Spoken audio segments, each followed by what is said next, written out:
लेकिन ये जो आंकड़ा रोहन गुप्ता मुझे बता रहे हैं, भाई अगर बिहार में नीतीश कुमार पिछले 2005 से 20 तक 8 लाख नौकरियां दे पाए, आप हर घर से बेरोजगार निकाल देंगे, सब इतना चमत्कार हो जाएगा ओवर द नाइट। 3000 फैक्ट्री नहीं है बिहार में पूरी। मेरा ये कहना है कि इन्होंने 17 साल में कितनी नई फैक्ट्री लगाई, या केंद्र सरकार को जो इन्होंने समर्थन दे रखा, तो केंद्र सरकार से कितने कारखानों के लिए इनको मदद मिली। हम लोगों की सरकार जब भी 15 साल तक हमने चलाई है, आजादी के बाद पहली बार मुनाफे का बजट राबड़ी देवी जी ने पेश किया था, और इन लोगों ने एक सुई का कारखाना नहीं लगाया। लेकिन हमारे कार्यकाल में लालू प्रसाद जी रेल मंत्री थे तो 3 कारखाने लगे। मधेपुरा का रेल इंजन कारखाना हो या आपको मढ़ौरा में हो, वो अब अफ्रीकी मुल्कों में यहाँ से रेल इंजन भेजे जाते हैं। हम लोग हमेशा वचनबद्धता के साथ काम करते हैं। 3 क्षेत्र हैं, शिक्षा, चिकित्सा, किसानी, जिससे लगभग हर परिवार जुड़ा हुआ है। शिक्षा के क्षेत्र में इन्होंने क्या किया? 7 विश्वविद्यालय हमारी सरकार ने खोले, 5 केंद्रीय विश्वविद्यालय केंद्र में जब हमको काम करने का मिला, 3 केंद्रीय विश्वविद्यालय, 2 केंद्रीय विश्वविद्यालय का कैंपस हमने फ्यूचर पर आते हैं ना, फ्यूचर पर आते हैं, पास छोड़ देते हैं। हम तो आपसे ये कहना चाह रहे हैं, जयंत मुझे एक रोड मैप दर्शकों के लिए समझा दीजिए। अगर घटते घटते इंडस्ट्री बिहार में रह गई है 2729, गुजरात में 30,000 से ज्यादा इंडस्ट्री हैं, तो बिहार में ये कैसे ओवर द नाइट हो जाएगा? ये नहीं, उसके लिए तो आपके पास एक दृष्टि होनी चाहिए। आप ये बहाना जब बनाएंगे मुख्यमंत्री जी कि समुद्र नहीं है बिहार में, लैंड लॉक्ड स्टेट है, तो इसलिए हमारे यहाँ छोटे मंझोले किस्म के भी उद्योग धंधे या एग्रो बेस्ड इंडस्ट्रीज नहीं लग सकेंगी, ये तो बिल्कुल लगता है कि ठप एक तरह की दृष्टि है। हम कह रहे हैं, आपने जो बताया कि बिहार में, ये तो जाति आधारित गणना में भी ये सामने आया कि जो कुल 2,76,68,930 परिवार हैं, उनमें 94,42,786 परिवारों की मासिक आय 6,000 से कम है, और सिर्फ 10,79,466 परिवार ऐसे हैं जिनकी आय 50,000 से ज्यादा है।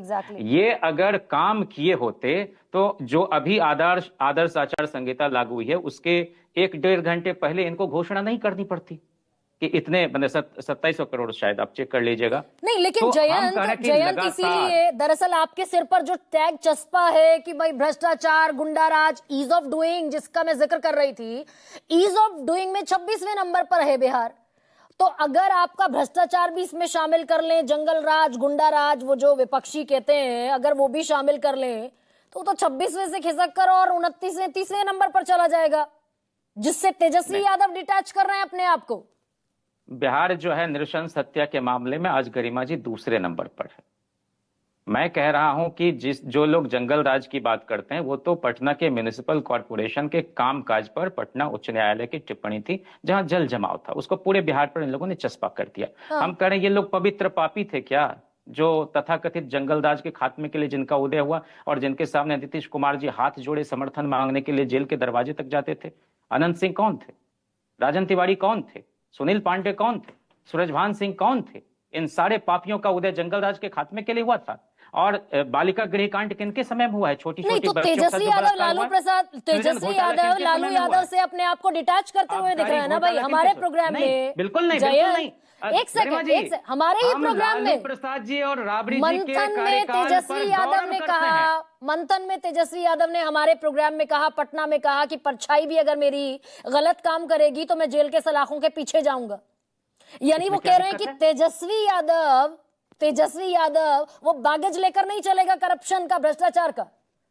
ये तो मैं कह रहा हूं कि एक मुखिया को ऐसा ही होना चाहिए। मुखिया मुखसों चाहिए, खान पान को एक, पालत पोसत सकल अंग, तुलसी सहित विवेक। इसी विवेक का तो घनघोर अभाव नीतीश जी के अंदर रहा कि चुन चुन के आप एनकाउंटर करवाओ जाति विशेष के लोगों को, चुन चुन के आप जो है किसी को फंसाओ, किसी को बचाओ। और आप जान रही हैं कि हर रोज बिहार सरकार को 63 करोड़ रुपए कर्ज में चुकाना पड़ता है, जिस कर्ज में हमारा बिहार डूबा हुआ है। और जो बिहार का आर्थिक सर्वेक्षण है उसका आंकड़ा है कि साल 2024-25 में कुल बकाया हम लोगों पर 3,48,370 करोड़ रुपए। अरे भाई, ये तो 10,000 रुपए महिला को एक को दे रहे हैं, ये तो 10,000 दे रहे हैं ना एक महिला को। आपने तो 30,000 पर लाकर खड़ा कर दिया। आपने गाना बहुत गाएंगे कि अच्छी बात खजाना कही। खाली है। गरिमा जी आपने बहुत शानदार बात कही है। ये जो 10,000 रुपये दे रहे हैं, हाँ। इसको वापस करना पड़ेगा। ये ऋण के रूप में दे रहे हैं। ये क्यों नहीं हमारे मीडिया में बैठे साथी बता रहे हैं?